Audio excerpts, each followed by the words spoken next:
آپ اللہ کے سامنے کیوں نہیں باتیں کرتے؟ ایگزیکٹ وہی بات کہ اللہ میری زندگی میں یہ چل رہا ہے، میں تھک گیا ہوں، مجھے ہدایت دیں، میں نہیں جانا چاہتا اس طرف میرے رب، میں مشکلات میں ہوں، میرے اوپر بہت امتحان آ چکے ہیں، میں بس تھک چکا ہوں.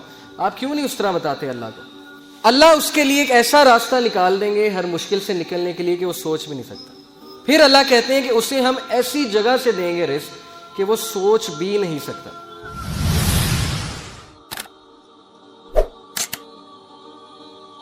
یہ ہے انبیاء کی کوالٹی جو اللہ نے ہمیں بتائی ہے کامیاب ہونے کے لیے. زندگی میں کامیاب ہونا ہے تو صرف شکایت کس سے کرو؟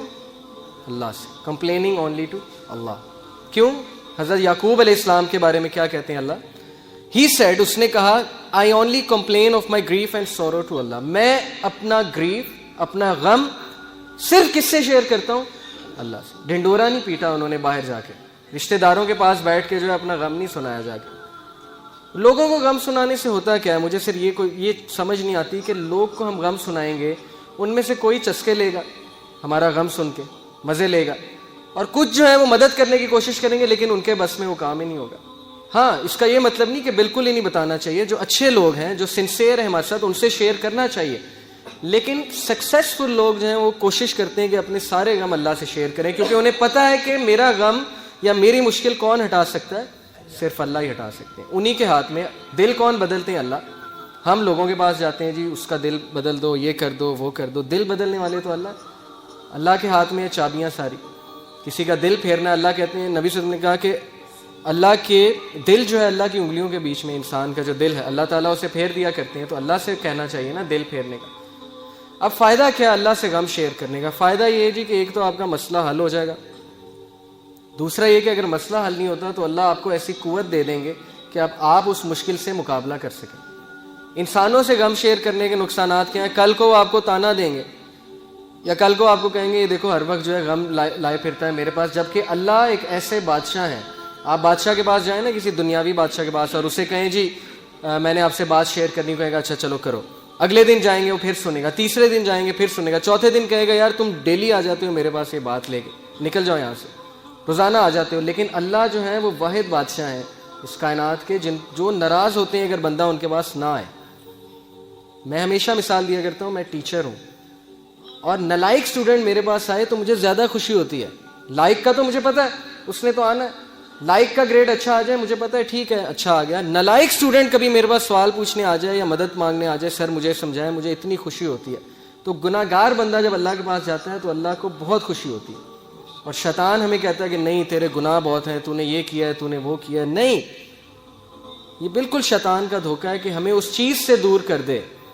Source of peace. السلام اللہ کا ایک نام ہے، ایک ایٹریبیوٹ ہے. السلام کا کیا مطلب ہے؟ گیور آف سیکورٹی، سیکورٹی دینے والا، تحفظ دینے والا. شیطان ہمیں تحفظ دینے والے سے دور کر دیتا ہے. اس کے بغیر کوئی تحفظ نہیں ہے، اللہ کے بغیر.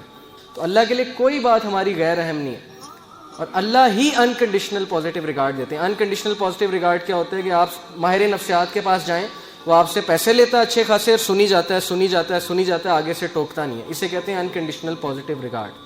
لیکن اس کے وہ پیسے لیتا ہے. آپ جب سارا اسے سنا دیتے ہیں، آپ کہتے ہیں تو بڑا اچھا بندہ ہے، اس نے تو میری ساری سنی ہے، مجھے ٹوکا نہیں ہے. تو بھائی اللہ تو پیسے بھی نہیں لیتے. آپ اللہ کے سامنے کیوں نہیں باتیں کرتے؟ ایگزیکٹ وہی بات کہ اللہ میری زندگی میں یہ چل رہا ہے، میں تھک گیا ہوں، مجھے ہدایت دیں، میں نہیں جانا چاہتا اس طرف میرے رب، میں مشکلات میں ہوں، میرے اوپر بہت امتحان آ چکے ہیں، میں بس تھک چکا ہوں. آپ کیوں نہیں اس طرح بتاتے اللہ کو؟ بس یہی ایک فرق ہے کامیاب لوگوں میں اور ناکام لوگوں میں. یہ ایک ہیبٹ ہے. تو اس کا فائدہ کیا ہے جی؟ اللہ سے غم شیئر کرنے کا، اللہ سے بات شیئر کرنے کا فائدہ کیا ہے؟ سورہ طلاق میں اللہ نے وعدہ کیا ہے. اللہ نے کہا کہ جو کوئی بھی میرا تقوی اختیار کرتا ہے، تقوی سے مراد ہے کہ مجھے پہچانتا ہے اور میرے پاس آتا ہے اور میرا کہنا مانتا ہے، اللہ اس کے لیے ایک ایسا راستہ نکال دیں گے ہر مشکل سے نکلنے کے لیے کہ وہ سوچ بھی نہیں سکتا. اور اس کی تفسیر حدیث میں آتی ہے کہ جو شخص استغفار کو لازم پکڑ لیتا ہے، اللہ اس کو ہر مشکل سے نکال دیتے ہیں. پھر اللہ کہتے ہیں کہ اسے ہم ایسی جگہ سے دیں گے رزق کہ وہ سوچ بھی نہیں سکتا. یہ سورہ طلاق میں وعدہ ہے اللہ کا کہ ایک ہم اسے مشکل سے نکال دیں گے، دوسرا ہم اسے ایسی جگہ سے رزق دیں گے کہ وہ سوچ بھی نہیں سکتا. ایک واقعہ ہے چھوٹا سا. ڈاکٹر ایان ایک سعودی عرب کے ڈاکٹر ہیں، پاکستانی ڈاکٹر ہیں، بہت بڑے نیورو سرجن ہیں. وہ اپنا واقعہ سناتے ہیں, یوٹیوب پہ یہ ویڈیو بھی موجود ہے, دا پاور آف اللہ کے نام سے یوٹیوب پہ. وہ اپنا واقعہ سناتے ہیں, کہتے ہیں کہ میں ایک بار آپریشن کرنے جا رہا تھا یورپ میں کسی دوسری کنٹری میں, سعودیہ سے. تو راستے میں اتنی ٹربولنس ہوئی, اتنا طوفان آیا, تھنڈر اسٹارم آیا کہ جہاز جو ہے وہ پارک کرنا پڑا ایئرپورٹ میں, کسی بیچ میں کہیں رکا جہاز, کسی ایئرپورٹ پہ جہاز کو کھڑا کیا ایئرپورٹ پہ. اب میں نے کہا جی کہ میں نے تو وہاں پہنچنا ہے آپریشن کرنے, آپ جو ہے جہاز کو چلائیں. انہوں نے کہا کہ جی ہم آپ کو پہنچانے کے لیے دوسروں کو تو خطرے میں نہیں ڈال سکتے نا, آپ ایسا کریں کہ آپ گاڑی پکڑیں, آپ نے جہاں جانا ہے نا وہ قریب ہی ہے, اتنا دور نہیں ہے, آپ گاڑی پکڑیں, ٹیکسی پکڑیں, اس پہ آپ چلے جائیں. انہوں نے کہا چلیں ٹھیک ہے. انہوں نے ڈرائیور کو پکڑا, ٹیکسی کو پکڑا, چلنا شروع ہو گیا. راستے میں طوفان مزید تیز ہو گیا اور وہ گاڑی ان کی ایک گھر کے سامنے جا کے رکی, مجبوراً انہیں روکنی پڑی طوفان میں وہ گاڑی.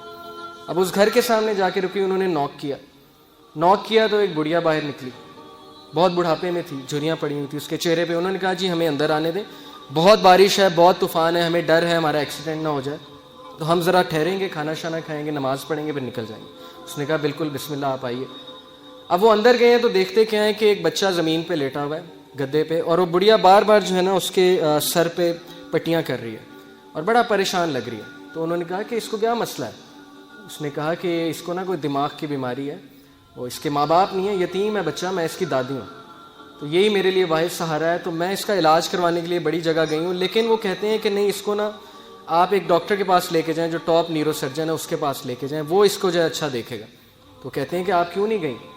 انہوں نے کہا میں نے بڑی بار کوشش کی ہے, ان سے اپوائنٹمنٹ ہی نہیں ملتی, نہ میرے پاس اتنے پیسے ہیں, میں کہاں سے لے کے جاؤں. انہوں نے کہا مجھے نام بتائیں, میں بھی ڈاکٹر ہوں, میں اس سے سفارش کروں گا, آپ اتنی اچھی عورت ہیں, آپ نے مجھے یہاں رکنے کی جگہ دی. اس نے کہا ڈاکٹر ایان. تو کہتے ہیں میں رونے لگ گیا, ڈاکٹر ایان. تو وہ رونے لگ گئے اور پھوٹ پڑے. تو بڑھیا نے کہا کہ آپ رو کیوں رہے؟ انہوں نے کہا کہ میں ڈاکٹر ایان ہوں. انہوں نے کہا کہ آپ دیکھیں کہ آپ نے اللہ سے دعائیں کی ہوں گی کہ اللہ بچے کا کچھ کریں, تو اللہ مجھے یہاں لے آئیں, اور جس طرح لے کے آئے ہیں آپ سوچ بھی نہیں سکتے. یعنی اللہ کی جو فورسز ہیں نا, اللہ کی جو فوجیں ہیں, اس کا ہم اندازہ بھی نہیں لگا سکتے. لیکن ہم اس سے بالکل غافل ہیں, شیطان نے ہمیں اس سے غافل کیا. ہم اللہ سے مدد مانگنے کی بجائے ہم دوسروں کے پاس بھاگتے ہیں. تو ایسے بڑے واقعات ہیں, آپ کو سلف کی زندگیوں سے ایسے بڑے واقعات مل جائیں گے جس میں ثابت ہوا کہ اللہ جب اپنی فوجوں کا استعمال کرتا ہے تو پھر اللہ ناممکن کو بھی ممکن بنا دیتا ہے. موسیٰ علیہ السلام, آپ سوچیں, دشمن کا بچہ, جو دشمن ہے, دشمن کا بچہ, فرعون سارے بچوں کو قتل کروا رہا ہے کہ کس لیے کہ کل کوئی کھڑا ہو کے میرے خلاف نہ نکل پڑے. بنی اسرائیل کے سارے بچے قتل کروا دیے, لیکن اللہ اسی بچے کو اس کے محل میں لا کے پرورش دلوائی جس نے اس کو بڑا ہو کے شکست دینی تھی. یہ امپاسبل ہے, ہالی ووڈ بھی اس طرح کی مووی نہیں بنا سکتا, اس طرح کا سین کریٹ نہیں کر سکتا, لیکن اللہ نے کیا, اسی بچے کو اس کے محل میں لے آئے. تو اس لیے اللہ کے لیے کچھ امپاسبل نہیں ہے, یہ بات ہمیں پتہ ہونی چاہیے.